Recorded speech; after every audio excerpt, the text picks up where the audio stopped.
I will just scrape 100 thumbnails that performed really well and I'll put my face on it. I took this and then I converted it into one for me, and here are my thumbnails. Turn this into a skill. The more skills you use, the more you'll realize that you can mix and match. That's where everyone's brain goes at first, is to like batch and create more. What I want is better, because I think the moat is quality over a long period of time versus batching. Batching will make it soulless over time. Hey everyone, my guest today is the one and only Riley Brown. Riley makes AI education content for over 1.5 million followers. So super excited to get him to show us how he uses Codex and other AI tools to run his entire creator business and more. So welcome, sir. Thanks for having me. This is going to be a lot of fun. Yeah. I feel like you're pretty much on all the platforms, YouTube, X, Instagram, and so on and so forth. Like, can you talk about your business at a high level and how do you use AI tools at a high level to kind of like create all this content? Yeah, so at the center of everything that I do personally, I like to educate people on AI. And I've been doing this for the past 3 years. That's how I've gained I'm almost at like 1.7 million followers across all the different platforms. And obviously, like we've released a couple products, including Vibe Code and now Chorus. And then we're also doing a lot of like consulting, helping companies implement agents in their business. And it's just been so fun over the past 3 months, talking to people, seeing how people are using AI agents in their business. And you know me, I'm a content creator. That's like my profession. And I use it for almost every part of my content business, except for like I really do think a lot of the video editing, and I hire a lot of video editors, and video editing isn't there yet, but like for all of the ideation, planning, coming up with good hooks, YouTube thumbnails, doing all of my research is all grounded in YouTube. So I have like a YouTube researcher skill that my agent will use whenever I ask it to do research. And so like I have a list of a ton of skills that just make creating content at scale a lot easier using agents.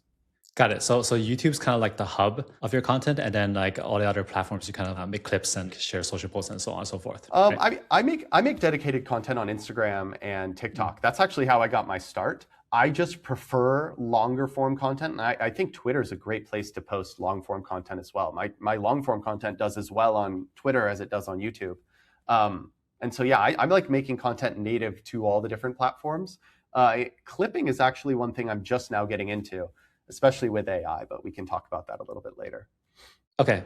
So can you actually show us how you do, maybe show us how you do this end to end? You don't have to make the content, but like, I'd love to see the skills and workflows that you have. Absolutely.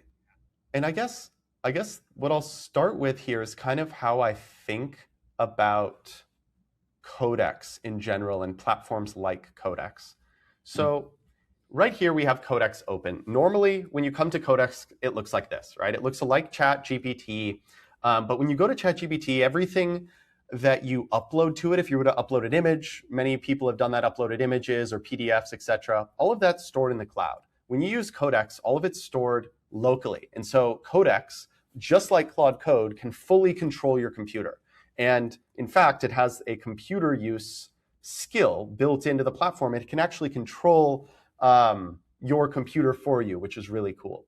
And one really useful thing that I do for my videos, if you watch my videos, you'll see at the beginning there has like really high quality animations. And the way I do all of my planning for this is I use this Remotion plugin. And so this Remotion plugin, I actually have it open right here. This was one of my best performing videos on Codex. This was the opening frame. It was me saying like, today we're talking about Codex and all of the different things that it can do. This graphic right here, can you see it? Yeah. Yeah, so this graphic right here is a graphic that I just generated, and you can very easily export this graphic, and then I just placed it on top of my video when editing it. And all you need to do this is this isn't my skill. This is a built-in plugin into Codex. And whenever I want to use it, I can just use my Remotion. I also have a Remotion best practices skill, which is it has like my creator brand kind of infused into it. So whatever it generates will be in my own like style, if that makes sense. Okay. But yeah, colors and stuff. Yeah. The colors and stuff. And so that's basically how I use it for creating these little graphics. So to make this graphic, you just update like a slash remotion, make this flowchart, Codex Yeah. logo. And then do you have to provide the assets or it just goes off and finds the stuff? So this is another thing that I've set up. So I have a skill. I actually, I think it's called image pull. Internet image puller. There it is. So this internet image puller is one where it'll go off. It'll actually use something called the SERP API.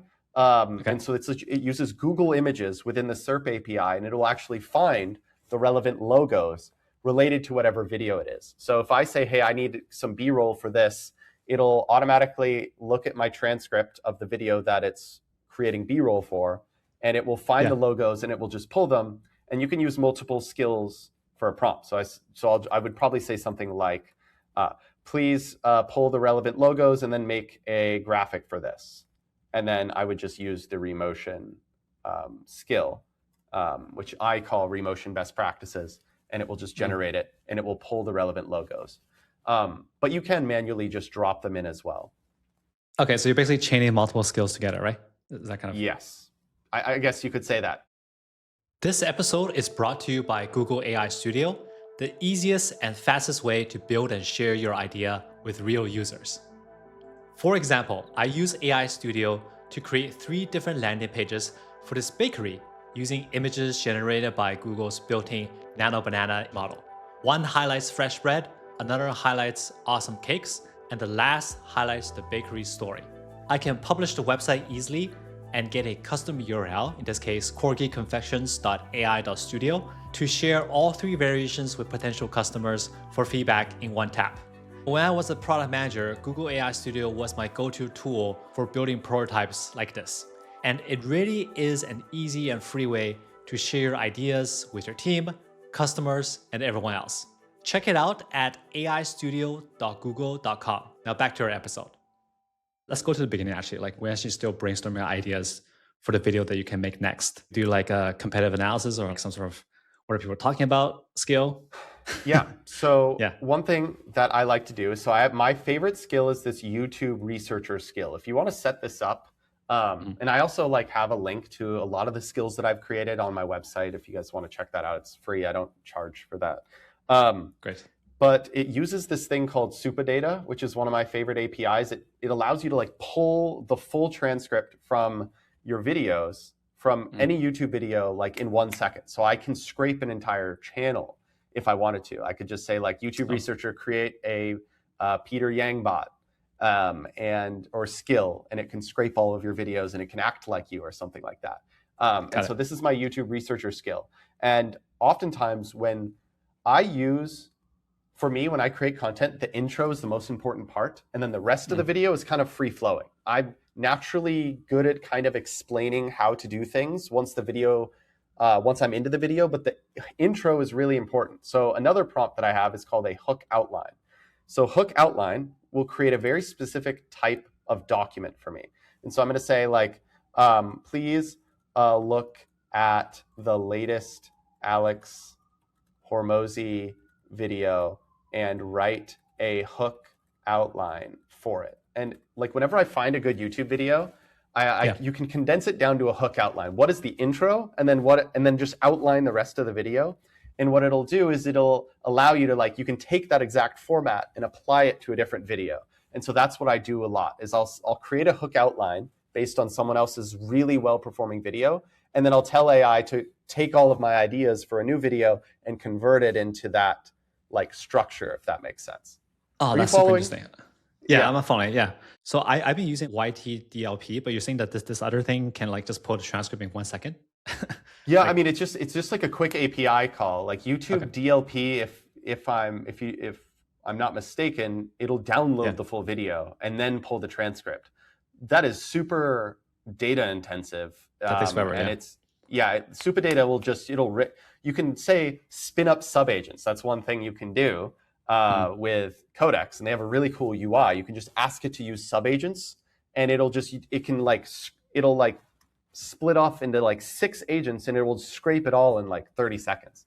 You can scrape an entire channel in 30 seconds.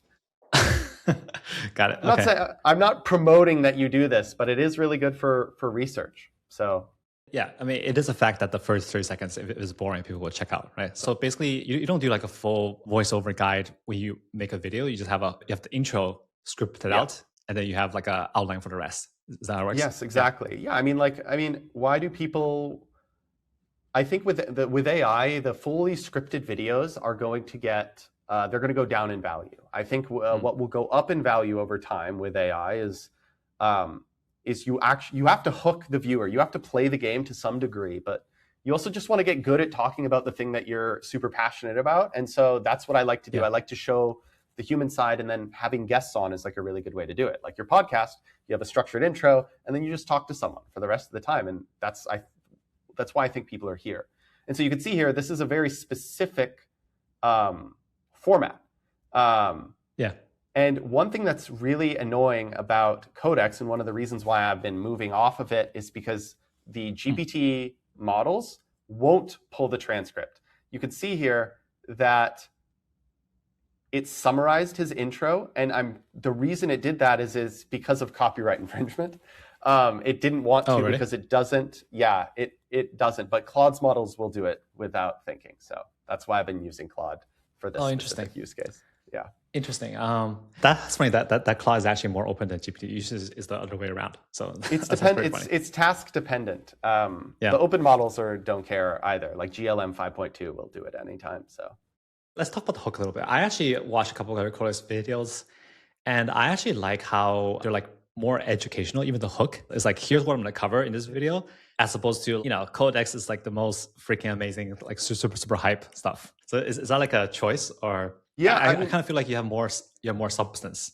Yeah, I mean, I try when I make videos, I try to make it about the topic rather than any specific tool, right? I think that I always like to make it clear that even if someone uses Claude Code, they're going to get value out of the video. And so my best video that I did on Codex, which got 300,000 views, which I think is the one you're referring to, that was like the nine ways to use Codex, but I made it clear in the beginning, by the way, you can do all of this in Claude Desktop as well. Most of the things you can do in Claude Cowork as well. And I like to focus on like the specific outcomes that they'll get from the video, which I think is really useful to establish in an intro. So if you have some tips about, for like newbie YouTubers like me, talk about the outcomes first and then get into the content, right? Is that kind of? Yeah, talk about the outcome. In fact, I don't know if you would, did we film the intro already, or do you do a separate intro after? Are you going to film a separate intro? I usually cut a separate intro from the best parts of our conversation. Okay. That's what I do. Yeah. Okay, that makes sense. And then do you do like another little intro where you say like, today you're going to be learning this, this, and this, or do you just kind of like go straight into the video? When I was introducing you, like that was kind of my intro. Like, talk about how you're going to use it to run your creator business and so on. Yeah, I mean, for me, if I were you, I would be doing testing. Like, obviously, you want to get really good guests that are really knowledgeable on certain things, and that's something that you can and probably already are trying to improve. But I would just test different intro types until you find the winning format. You will find that a good, there's actually a really good acronym. It's called BRENS, which is big, relatable, easy. Let me see, zoom in here. Easy, safe, new, and safe. The more of these you can include in your intro, the better, right? Big, like there's a brand new model that just came out. It's the best in the world. Make it big. Relatable is you find some theme. So like you say, like there's this new model. It's absolutely insane. It just came out and it's going to affect everyone, or it's going to go into every business, right? That's relatable. Easy is like, and by the way, I have a 6-step method that you can follow that will guarantee that you will be successful, right? You like when you introduce some sort of like methodology, here are these 9 tips that you can follow that will guarantee. Easy.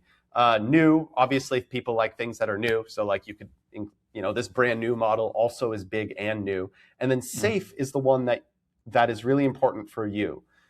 Safe is good, is important. This is only really important for videos like over 30 minutes. It's like You want to make sure the user feels safe watching, that they're not going to waste their time watching the video. And the way that you do that is you say, like, by the way, this guy's an expert. He's going to talk about these things. And like, I promise you by the end of the video, you will get value out of it. And you want to make sure that they like, their time is being valued. Reassuring. Yes. Yeah, got it. And how do you think about, so do you start with the hook, or how do you think about the title and the thumbnail, right? Because I don't think about any of that. I think about that after. So like, I think about the thing that I want to talk about in the video, which is like Codex tips, right? This is something that I would want. Like, I don't do a lot of research on what I should talk about. I feel it in my heart. Like my gut tells me what I should talk about. And for 90% of the video, it's just me, like, I'll outline it, but it's just me like getting into the weeds and talking about how I actually use this tool on a day-to-day basis. But then the last 10% is like, okay, how do we get people to watch it? And like, that's where the science goes in. And so I start with everything that I'm going to talk about in the video, and I just outline that. And then I film the whole video, and then oftentimes I'll film the hook after. I'll like completely separate video, because sometimes I'll go off on a tangent in one of my videos. Like some of my best videos, I end up on like a 30-minute tangent. And then, but I want to make sure that my intro talks about that thing that I do. So that's why I just do my intros at the end. And I use AI to analyze everything I talk about. And then that informs my transcript. And then I'll have the YouTube researcher say like, here's the transcript for my video. I need a good intro. Scrape YouTube until you find a good format, and then just like copy it and make it about what I'm talking about, if that makes sense. Oh, that's like super interesting, dude. Because like I know a bunch of other YouTubers who make the thumbnail first, and the thumbnail is not good, and they will not even make the video. But I guess Well, I mean, maybe, like for me, the most sustainable strategy for content is just to like keep doing things that I like. And if I let packaging and how many views it'll get dictate what content I make, then like it just becomes a soulless game to me. Like I would much rather make what I want and then package it after the fact than to just like be, only like about viral ideas. Then I would end up, it's like, why not? Then I'll end up making dance videos on TikTok, which is something I don't want to do, So you gotta think about what gives you energy, right? And like follow your own curiosity. If you can make content follow your own curiosity, that's like the best, 100%. Yeah. And then to kind of like go off on to continue talking about Codex, like I have a lot of skills in here. Like one thing that's really fun to do is I have like this, I use Excalidraw in my videos a lot. A lot of people watch my videos, like I diagram things out a lot of the times. So there's a skill called Excalidraw diagrams that you can use, and you can literally just tell Codex, hey, I need an Excalidraw diagram skill, or make an Excalidraw diagram, and it'll just make it. And then the link, you can just like paste it into Excalidraw. It'll actually open it in the browser, and it makes really good diagrams of different ideas. That's one that's really useful. I also have a YouTube thumbnail transcript. This one will get me into trouble a little bit, because literally my YouTube ideation strategy when I have to come up with a YouTube thumbnail is I will just scrape 100 thumbnails that performed really well, and I'll put my face on it, and then I'll just ask AI to just like replace those 7 with my face, and then I'll have AI edit the color, which is some people would get mad at me for that, but like it's been a really useful skill. And I just have a ton of things that I've ended up just using over and over again. Also, there's a typefully skill. So if I get an idea for content, this can control my typefully, which is connected to my Twitter. So it can like really quickly draft up my tweet ideas. Like if I'm working on something or come across something, I'll be like, hey, draft a tweet on this. And then every Monday I check my typefully, and then I fire off those tweets. And interesting. The reason, and so what I'm trying to get at is like all of these skills did not come from me sitting down and like thinking like, okay, what skills do I need to create? I just use AI to do stuff. And then everything that's useful that I do over and over again, I just tell Codex, turn this into a skill. And then over time, I get in the habit of using certain skills, and sometimes I'll stop using skills. But that's kind of the thing. And the reason why I love Codex so much is they have so many built-in plugins, and their in-app browser is really cool. In fact, here, this is just right before we were filming this video, I'm working on a short form script. And the way that I write all my short form scripts is I just start a new Notion page in Codex. And so I have this video database. This is where I like keep track of everything, right? This is my long form videos. Here are my short form videos that I keep track of. Because they're in-app browsers, becoming a full in-app browser, I can use it directly inside Codex. And so what I want to show you really quickly, right? I could say, hey, I want to make a short form video on the latest Meta Ray-Bans.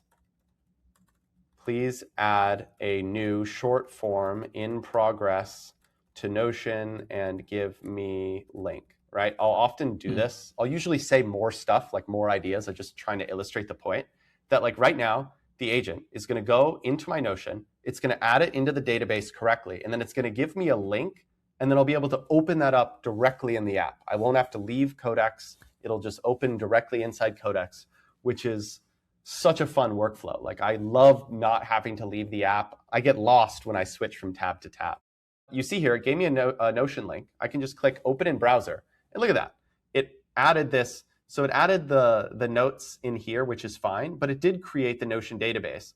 And I can say like, please make the outline in the body and please make it with a good hook.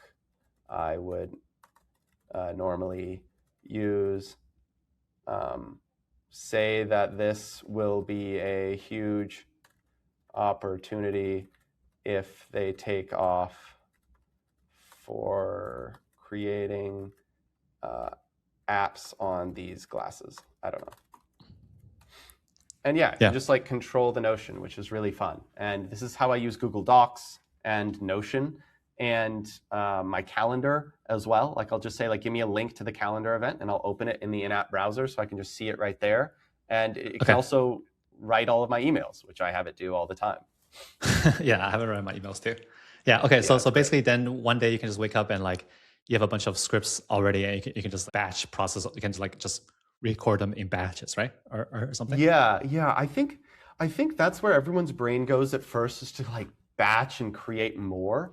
What I want is better. I like whenever I create content, I'm always thinking about how to create stuff that's better. And what I want is like, I want multiple tabs to open up, you know, in the background of like relevant things that might be useful. Like Codex would be like, hey, like, by the way, like I opened up this link, like you may want to, in this one specific line, you should do this. And so like, I will actually use it to just get AI to fact check everything that I'm talking about in this video, or I'll just send it off and I'll say like, hey, can you go and check this creator's videos? He has really good pacing in his videos. Can you please figure out a way that we can implement that into this video? It'll go off for 10 minutes and come back.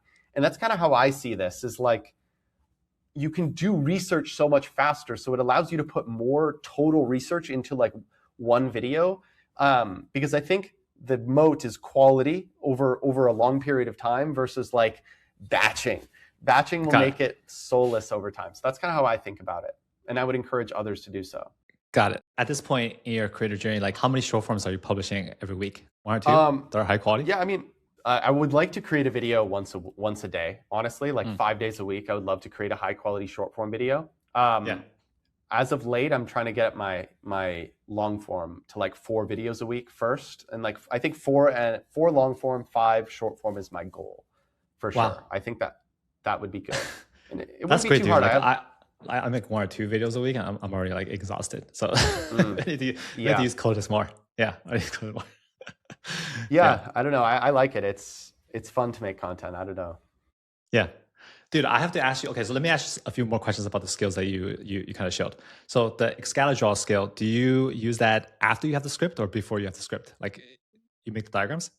Yeah, I mean, I think I will just blabber. So 99%, I know I'm typing now because this is a podcast and I don't want to like use a Whisperflow. I use Whisperflow for everything.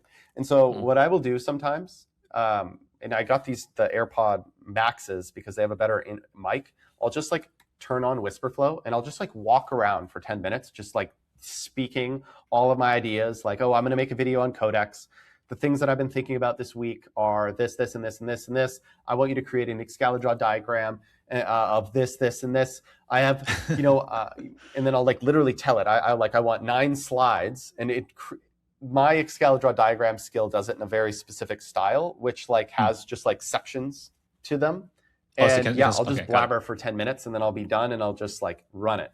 And then I'll come back and it will have like 80% of the diagrams that I'll actually use in my videos. And I'll edit them. I'll take 20, 30 minutes to edit them. But it's like a really good starting point. It just organizes my ideas. And huge fan of Whisperflow for that reason. Okay, so the slides actually kind of frame the rest of the video, right? Because you want to cover like 8 slides and like do some demos and stuff. Yes. Got it. So then I have to ask you about the thumbnail scale because I have a lot of trouble using AI to make thumbnails for some reason. So sure. So what I found is that it's actually really bad at changing your face, or maybe I don't know how to prompt it. If I give it like a picture of me smiling and I tell you like change to a frown or like a surprise, it totally distorts my face, dude. So like, do you mostly apply your face afterwards? So one of my most popular tools that I talk about that I use with Codex is a tool called Paper. Paper is an AI native Figma. And when I say AI native, I mean that it is an application built for AI first. They basically took a lot of the good stuff about Figma and they just made it really easy to connect to any tool. And so when I'm using my thumbnail skill, I will say, hey, I need you to scrape. This is a short form video that I'm releasing in a couple days where I ask AI to scrape Alex Hormozi and Dan Martell's YouTube thumbnails and place them on the paperboard. Codex will go off for 10 minutes, finding his most popular videos for each one, and then it will place them on this board.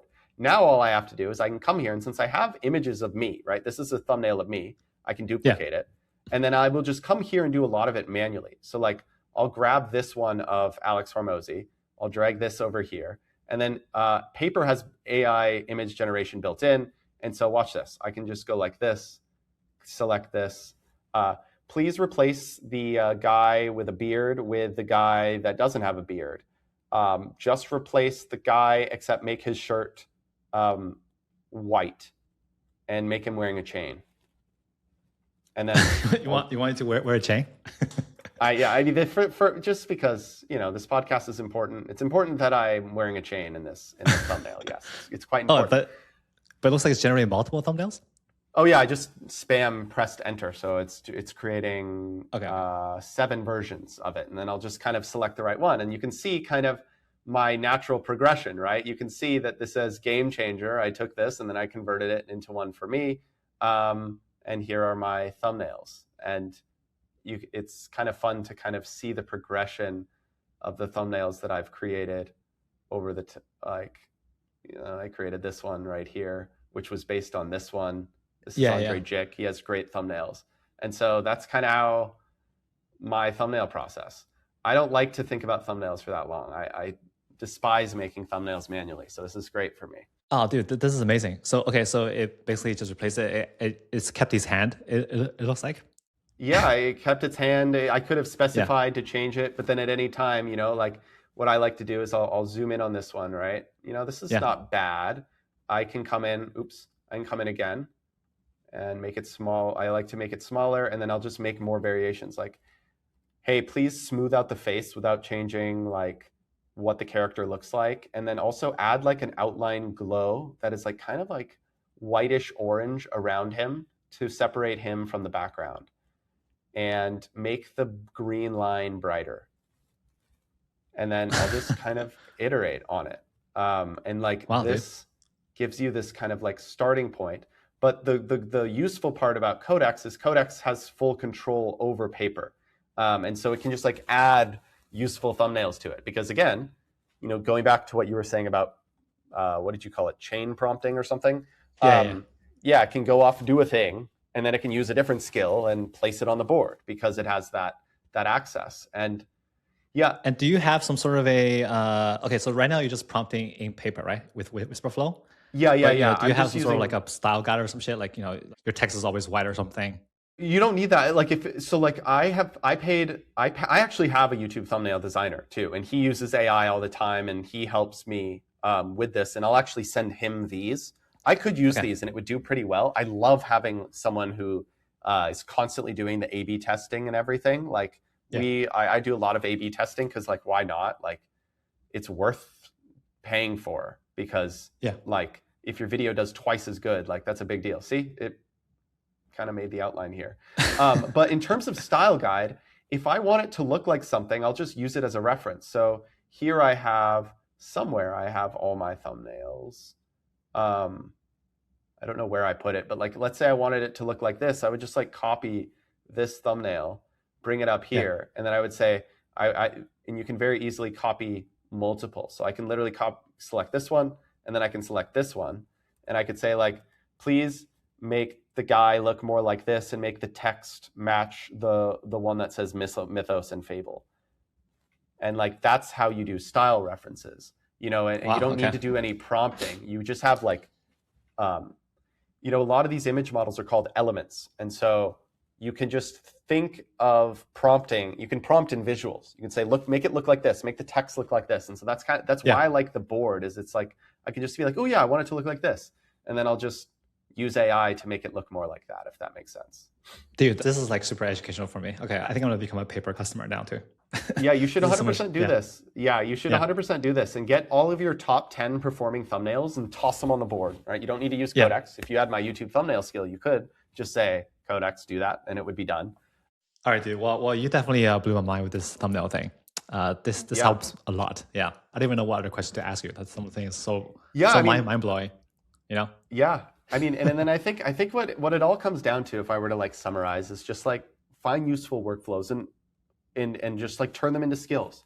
And the more skills you use, the more you'll realize that you can mix and match. Like this here is a mix between my YouTube researcher skill. I just had an idea one day. I'm like, hey, can you pull all these images? And then it gave it to me in this list. And then I had to like go into my downloads and see it, and I couldn't visualize. I was like, oh wait, you can add it to paper. And like, because I'd been using the paper skill to create designs, right? Paper's not made for images, really. It's made to like, you can ask it to create full designs, and it'll do that. And then I was like, wait, can you add this to paper? And then it unlocked this whole new workflow for me. And the biggest unlocks you'll find when using AI will come from this like experimentation process. That's just like really fun. Do you like look at the skill files manually? No, you just look at the output, right? I've never looked at a skill file once. Like it's test based. Like it's like ask AI to do a thing to use a skill. If it does properly, you tell the AI, hey, you didn't do a good job. And then please change the skill so that you don't do that again. Then you want to go to a new chat so the context is cleared, so you can kind of test it again, test the agent in a new chat. See if it does it successfully. If it does it successfully, great, right? And once it does it incorrectly, you update the skill, right? That is the way better way to do it than to like manually edit the skill. And any sort of like, there's a lot of people saying like, oh, you need to write your skill like this or else it's not going to perform well. It's like, first of all, that's only true with that model. And it's only true with that model today, right? As soon as there's model updates. So I think you just want to be outcome based, right? Hold your AI to a certain standard. And then you can say, turn it into a skill, and you can improve it by measuring their outcomes. That's basically how I do it for most creative workflows. Yeah, and I feel like a lot of these skills are like just super personalized for you or like for me. That's kind of the power, right? I feel like that's why skills is kind of taking over a lot of the SaaS stuff, because like, you know, you can't make a SaaS product as personalized as this. Yes, and actually I will caveat that with, this is for my creative workflows, right? They're very low risk. You know, if we were doing some like mission critical thing, which we actually do, like when we're like dealing with clients or when it has to do with anything that has to do with like payments or sensitive documents, yes, we'll go in and analyze the skills. And there's kind of like a process. We'll get someone else to analyze the skill if it's super high like impact. But for my creative workflows, just realize that there's no risk. Just let your AI cook and tell it to do a better job. And then the next thing for me is figuring out how to make this for my team. And that's what I think Codex and Claude or Anthropic and OpenAI, they're trying to figure out. It's like, how do you enable this process with teams? And that's going to be a really interesting situation. And it feels like Anthropic's going after Slack. And so that's kind of the next wave, maybe. I'm not fully sold on Slack as the interface, but like there's something really interesting going on there that I find it to be really interesting. Yeah, I think you're right. I think like as good as the Codex app is, it's like a single player experience, right? Other than like, you know, putting PRs up and stuff. It's pretty much a single player experience. It is single player, and it's really hard to create these creative workflows in a multiplayer way, which is something I think about a lot. So, yeah. Yeah. Do you have like a bunch of automation setups that kind of do work for you, or like? Yes, I have a lot of automation set up. I don't use Codex for my automations simply because I don't want my computer to have to be on to run those. And so I I see. have cloud agents. Yeah, and so like I have a lot of cloud agents. In fact, I created a Peter Yang bot right before this episode. I didn't create it in time. I was going to show you, but like it's not. I created it in like 5 minutes. So like I have like Okay. my chief marketing officer agent that I have in Uh-huh. Slack. Like he sends me this guy. He sends me updates, and then I have another guy named Content Man who analyzes a bunch of other people's content, and it'll just like give me video ideas for short form content. And so I have this Yeah. little channel called My Agents, and so I have 3 agents in here.